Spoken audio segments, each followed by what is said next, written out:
नमस्कार, बहुत स्वागत है आप सभी का। मैं हूं आपके साथ लोकेंद्र त्यागी। बाबा को चुनौती स्वीकार है। जी हां, बुलेटिन की शुरुआत बड़ी खबर के साथ कर रहे हैं। रायपुर से बड़ी खबर है, पंडित धीरेन्द्र शास्त्री को सभी चुनौतियां स्वीकार हैं। नागपुर से भागने के आरोप पर भड़के पंडित धीरेन्द्र शास्त्री, हमारी विचारधारा हिंसात्मक नहीं रही, हम बीच में कथा छोड़कर नहीं भागे। नागपुर में हमारी सिर्फ 7 दिन की कथा थी, हम अपने ईष्ट का प्रचार कर रहे हैं, हमें हमारे ईष्ट पर भरोसा है, हमें अंधविश्वास नहीं फैला रहे, गुरु कृपा से लोगों का भला कर रहे हैं, हम संविधान के अंतर्गत ही चलेंगे। सनातन धर्म को टारगेट किया जा रहा है, हिंदुओं को टारगेट किया जा रहा है। हमने महाराष्ट्र में कोई भी कानून का उल्लंघन नहीं किया। रायपुर में 20-21 जनवरी को दरबार लगेगा। हमें सभी चुनौतियां स्वीकार हैं। बागेश्वर सरकार को गिराने का काम किया जा रहा है। ये आज तमाम बातें धीरेन्द्र शास्त्री की तरफ से एक के बाद एक कही गई और सीधा आरोप उन्होंने लगाया कि सनातन धर्म को टारगेट किया जा रहा है कुछ लोगों की तरफ से।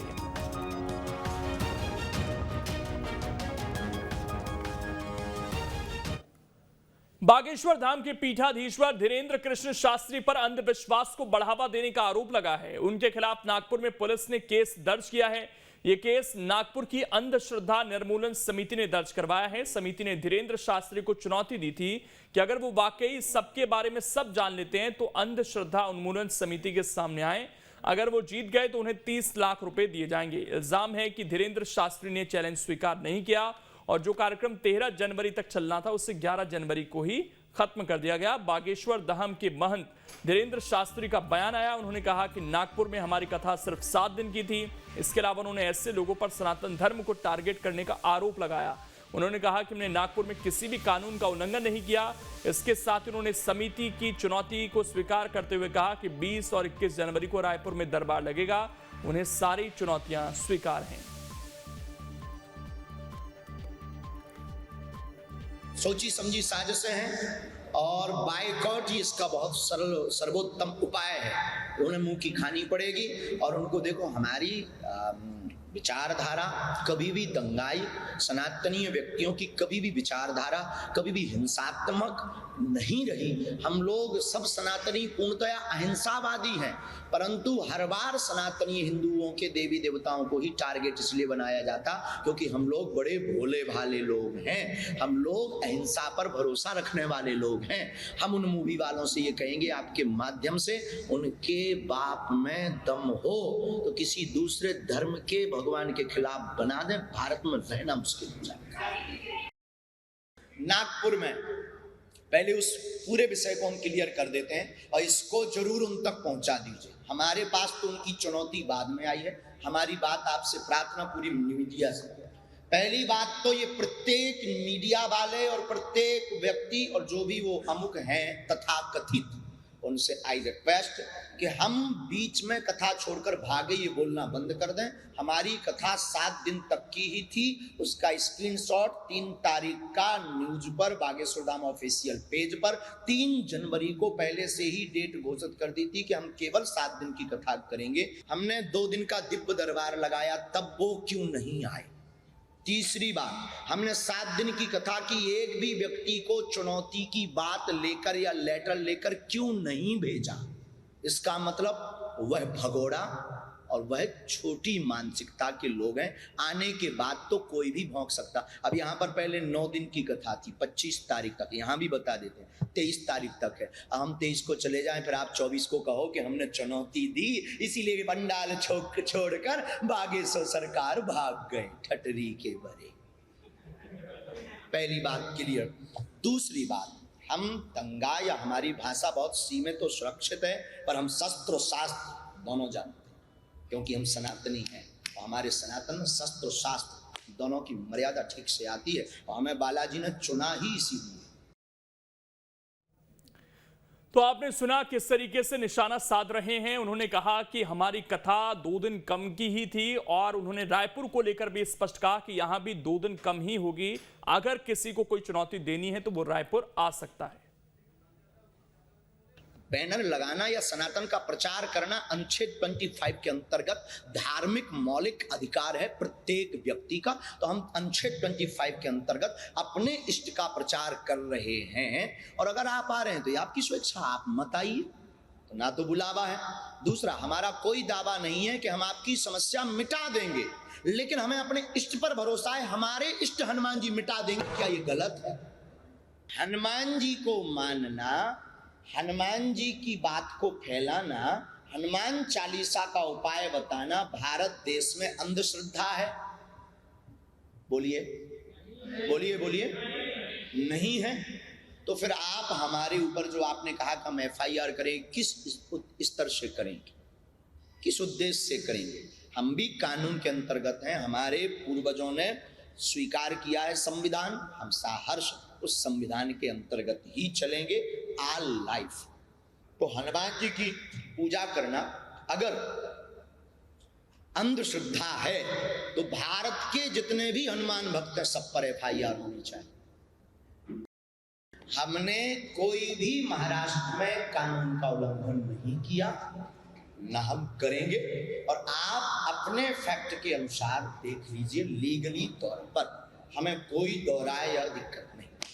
इसी में एक बात और जो आप लोगों के काम आएगी, अगर वो कहते भगवान होते या नहीं हमें अनुभव करना है, बागेश्वर बालाजी का 2 दिन दरबार लगा, आप नहीं आए, 7 दिन का दरबार लगा, आप नहीं आए, हमारे पास टाइम रहेगा हम फिर आएंगे। लेकिन रायपुर में 20 और 21 तारीख को पुनः दरबार है, किराया हम देंगे, आपकी चुनौती हमें स्वीकार है। वेलकम टू यू रायपुर दरबार। बागेश्वर धाम के महंत धीरेन्द्र शास्त्री 20 और 21 जनवरी को रायपुर में ही हैं। चुनौती देने वालों को धीरेन्द्र शास्त्री ने कड़ा जवाब भी दे दिया। हमारे संवाददाता ने पंडित धीरेन्द्र शास्त्री से खास बातचीत की है। इस दौरान उन्होंने क्या कुछ कहा, आप सुनिए। सवालों के माध्यम से जान लेते हैं कि महाराज जी की क्या प्रतिक्रिया है। महाराज जी, बागेश्वर सरकार या यूँ कहा जाए कि शास्त्री जी बड़े पॉपुलर हैं, ये पॉपुलर होने का राज क्या है? पॉपुलर तो श्री बागेश्वर सरकार का मतलब बागेश्वर बालाजी, हमारा नाम तो धीरेन्द्र कृष्ण है। उनके नाम के सहारे अगर दास को पूछा जा रहा तो ये उनकी करुणा है, इसमें हमारा कोई पुरुषार्थ नहीं, हमारे गुरुदेव का पुरुषार्थ है। शास्त्री जी जो है मन की बात जान लेते हैं, सबके मन की बात लिख भी लेते हैं, ये कोई जादू है या चमत्कार है या फिर माइंड रीडिंग? हमारे पास कोई भी ऐसा जादू नहीं, माइंड रीडिंग की हमने पढ़ाई नहीं की, गुरु प्रेरणा है। हमें तो गुरु के द्वारा मन में प्रेरणा लगती कि अमुक व्यक्ति का ये विषय होगा, हम उसको अपने ध्यान विधि के अनुसार जो ध्यान में आता है उसको मार्ग दे देते हैं। भाई आप श्री हनुमान जी से जुड़िए और हनुमान जी हमारे इष्ट चमत्कारी हैं, वो निश्चित रूप से कृपा करेंगे। हमने कभी ये दावा नहीं किया कि हम चमत्कारी हैं, हमने ये दावा नहीं किया कि हम किसी की समस्याओं का दूर कर सकते हैं, हमने ये दावा नहीं किया कि हम आपका रोग दूर कर सकते हैं। हम सिर्फ इतना जानते कि हमारा इष्ट ऐसे कर सकते हैं, हमारे बालाजी ऐसा कर सकते हैं, और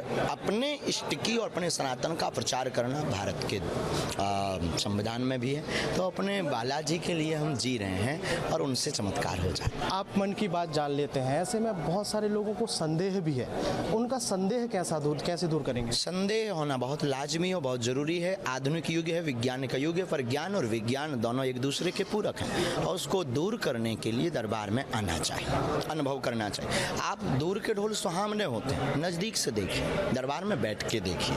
आप आए नहीं, यूट्यूब के केवल वीडियो देखे या आपने केवल टीवी पर देखा है, तो उससे आप क्लियर कट नहीं पहुंच पाएंगे। क्लियर कट जाने के लिए आपको देखो भाई, पानी की गहराई जानने के लिए पानी में उतरना पड़ेगा।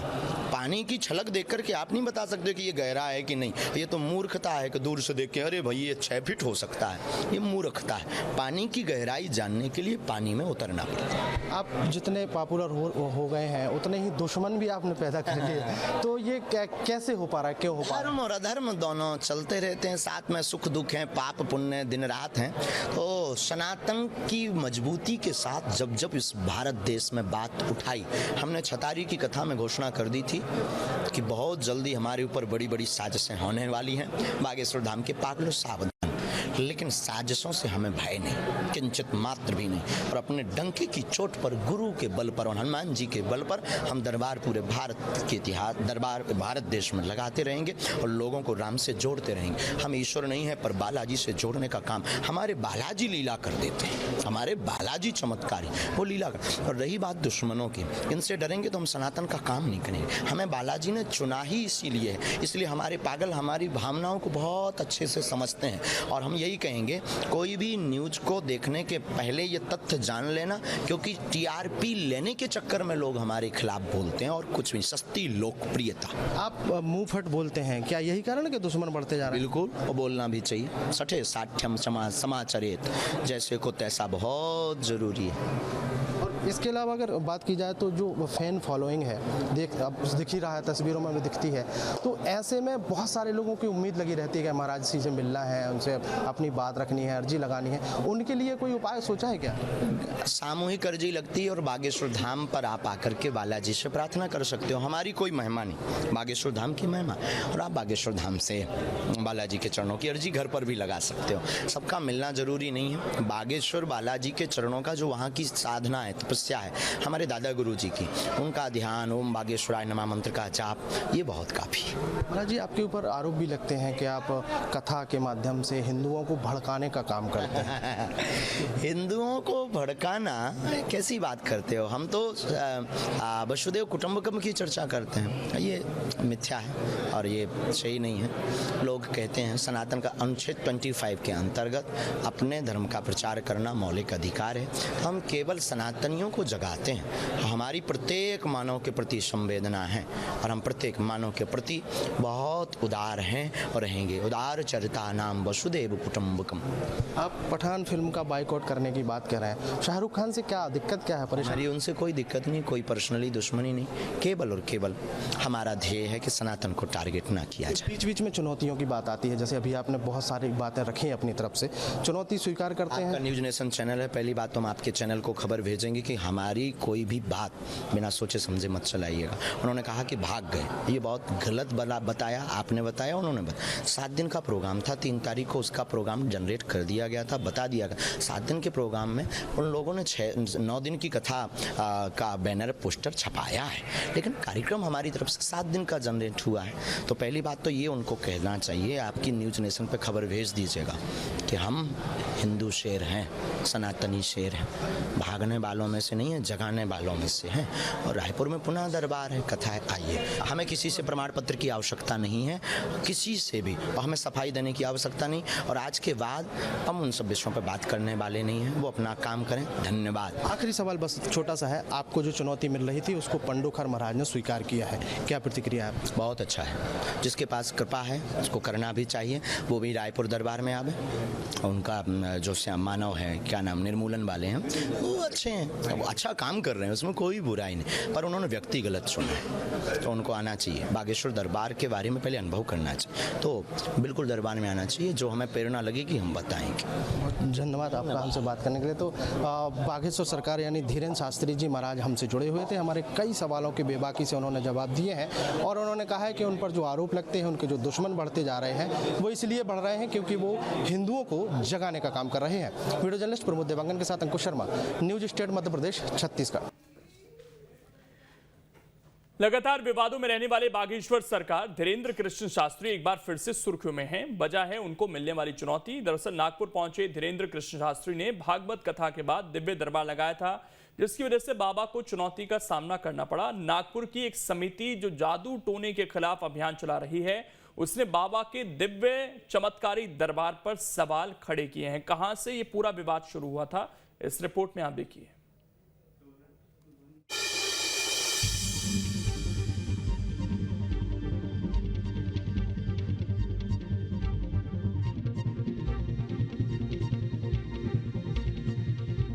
बाबा का दिव्य दरबार, सवालों में बागेश्वर सरकार, कथा के बाद जादू टोना और अर्जी, बाबा के चमत्कार को चुनौती। बागेश्वर धाम के पीठाधीश्वर धीरेन्द्र कृष्ण शास्त्री एक बार फिर चर्चा में हैं, या यूं कहें कि एक बार फिर पंडित धीरेन्द्र शास्त्री विवादों में फंसते नजर आ रहे हैं। विवादों का कारण है बाबा को दी गई एक चुनौती। दरअसल नागपुर में भागवत कथा करने पहुंचे धीरेन्द्र कृष्ण शास्त्री ने कथा के बाद दिव्य दरबार लगाया, जिस पर नागपुर की अंधश्रद्धा निर्मूलन समिति ने सवाल खड़े कर दिए हैं। समिति ने आरोप लगाया है कि धीरेन्द्र कृष्ण शास्त्री ने चमत्कार के दावे कर कानून का उल्लंघन किया है। उनका दिव्य दरबार नागपुर में 7 और 8 तारीख को लगा। अगर दिव्य दरबार 7-8 तारीख को नहीं होता तो उन पर कोई भी कानूनन कार्रवाई मेरे लिए संभव नहीं थी। ये जो जादू टोना विरोधी कानून है उसके तहत काफी चीजें उन्होंने उनका उल्लंघन किया है इस दिव्य दरबार में। ये बहुत कड़ा कानून है। अंधश्रद्धा निर्मूलन समिति के संस्थापक श्याम मानव के मुताबिक संविधान में राम कथा या धर्म का प्रचार प्रसार करना कोई गलत नहीं है, ये सभी का अधिकार है। लेकिन धीरेन्द्र कृष्ण ने नागपुर के रेशम बाग मैदान में 7 और 8 जनवरी को आयोजित दिव्य दरबार में चमत्कारी दावे कर कानून का उल्लंघन किया है, जिसका वीडियो भी उनके पास है। साथ ही समिति ने बाबा को दिव्य दरबार में सब सच सच बताने पर 30 लाख रुपए तक की चुनौती दी है। इतना ही नहीं, बाबा के जादू टोने को लेकर समिति ने पुलिस से मांग की है कि धीरेन्द्र कृष्ण पर कार्रवाई हो। भाई हम आपके सामने 10 लोग रखेंगे, ये 10 लोगों के आप नाम बताइए, उनके पिताजी का नाम बताइए, उनकी उम्र बताइए और उनके मोबाइल नंबर बताइए। आपका दावा है कि आप भक्तों के घर में जाते हो, कौन से रूम में कौन सी चीज कौन से अलमारी में रखी है कहते हो, इसको क्लेरोवायंस कहते हैं, दिव्य शक्तियां कहते हैं। ये दिव्य शक्तियां सिद्ध कीजिए। जहां ये चैलेंज कंडक्ट किया जाएगा, नागपुर के सभी सम्रांत पत्रकारों के सामने कंडक्ट किया जाएगा, उनके पास में ही जो रूम होगी वहां पर हम 10 चीजें रखेंगे, उसको वीडियो रिकॉर्डिंग करेंगे और आप उनको पहचान कर बताइए। अगर आप 90% भी करेक्ट रहते हो तो आपको 30 लाख रुपए का प्राइज मिलेगा हमारे संगठन का। खुद को चुनौती मिलने पर पंडित धीरेन्द्र कृष्ण शास्त्री ने पलटवार किया है और उन पर सवाल खड़े करने वालों को धर्म विरोधी बताया है। उन्होंने ये भी साफ किया है कि उनके पास कोई चमत्कारिक शक्ति नहीं है, वे तो हनुमान जी के भक्त हैं और लोग अपनी श्रद्धा से उनके पास आते हैं। अब जब निकल आए तो हाथी चले बाजार, कुत्ता भौंके 1000। और वो कह रहे थे कि हम 21 लाख रुपया ऐसा कुछ बता। हाँ, और ठटरी के बरो ले आवे, हम तो फ्री में बता दी ताकि के लोग ठटरी को बरो ले आवे, हम ठटरी बार दे भी उसकी।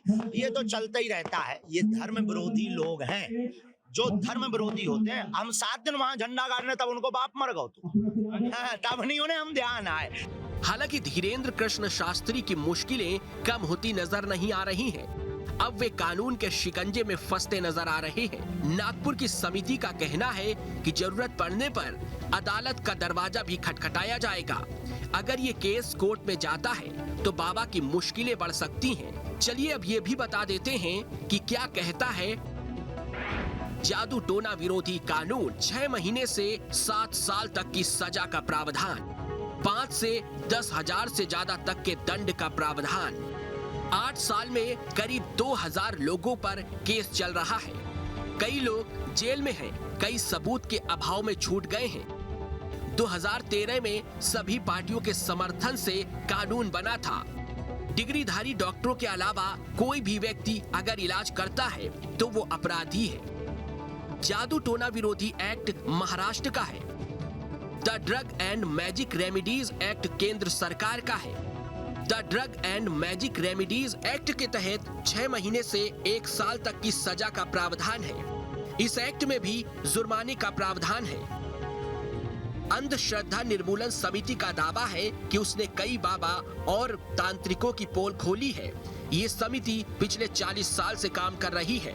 हालांकि धीरेन्द्र कृष्ण शास्त्री साफ कर चुके हैं कि उनके पास कोई चमत्कार या दिव्य शक्ति नहीं है। वे गद्दी लगाकर बैठते हैं, उन पर गुरु कृपा और राम नाम का प्रभाव है।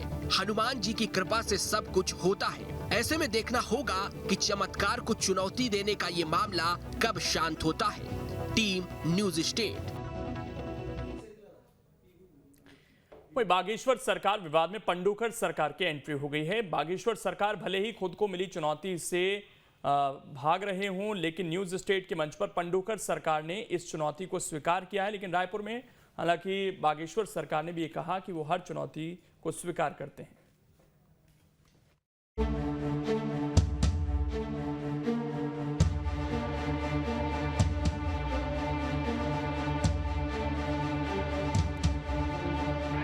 बागेश्वर सरकार विवाद में पंडोखर सरकार की एंट्री। धीरेन्द्र शास्त्री को मिली चुनौती को पंडोखर सरकार ने किया स्वीकार। न्यूज स्टेट के मंच पर स्वीकार की चुनौती, कैमरे पर चमत्कार सिद्ध करने का ऐलान। बागेश्वर धाम वाले धीरेन्द्र कृष्ण शास्त्री को चुनौती देने के मामले में पंडोखर सरकार की एंट्री हो गई है। पंडोखर सरकार ने न्यूज स्टेट के मंच पर श्याम मानव की चुनौती को स्वीकार किया है और कैमरे पर सच को साबित करने का ऐलान कर दिया है। बागेश्वर वाले भैया की मैं बात कहूं तो मैं इस पे मैं कुछ टिक्का टिप्पणी नहीं करूंगा, वो बता पाएंगे अथवा नहीं बता पाएंगे। लेकिन ये मैं आपके संपूर्ण निमंत्रणों को, संपूर्ण चैलेंजों को मैं स्वीकार करता हूं।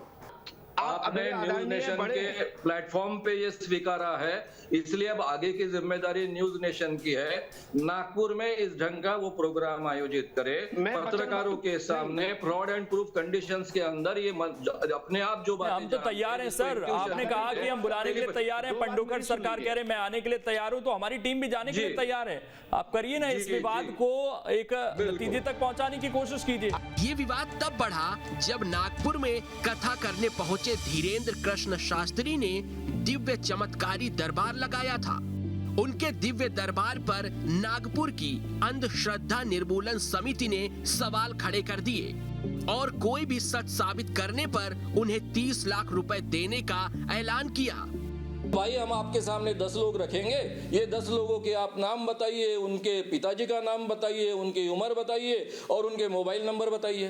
आपका दावा है कि आप भक्तों के घर में जाते हो, कौन से रूम में कौन सी चीज कौन से अलमारी में रखी है कहते हो, इसको क्लेरोवायंस कहते हैं, दिव्य शक्तियां कहते हैं। ये दिव्य शक्तियां सिद्ध कीजिए। जहां ये चैलेंज कंडक्ट किया जाएगा, नागपुर के सभी सम्रांत पत्रकारों के सामने कंडक्ट किया जाएगा, उनके पास में ही जो रूम होगी वहां पर हम 10 चीजें रखेंगे, उसको वीडियो रिकॉर्डिंग करेंगे और आप उनको पहचान कर बताइए। अगर आप 90% भी करेक्ट रहते हो तो आपको 30 लाख रुपए का प्राइज मिलेगा हमारे संगठन का। श्याम मानव की इस चुनौती को बागेश्वर सरकार ने तो स्वीकार नहीं किया, वे इससे बचते नजर आए।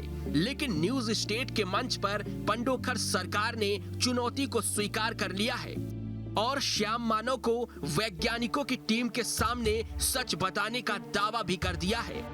ऐसे में देखना होगा क्या पंडोखर सरकार अपने दिव्य चमत्कार वाले दावे पर सच साबित हो पाएंगे।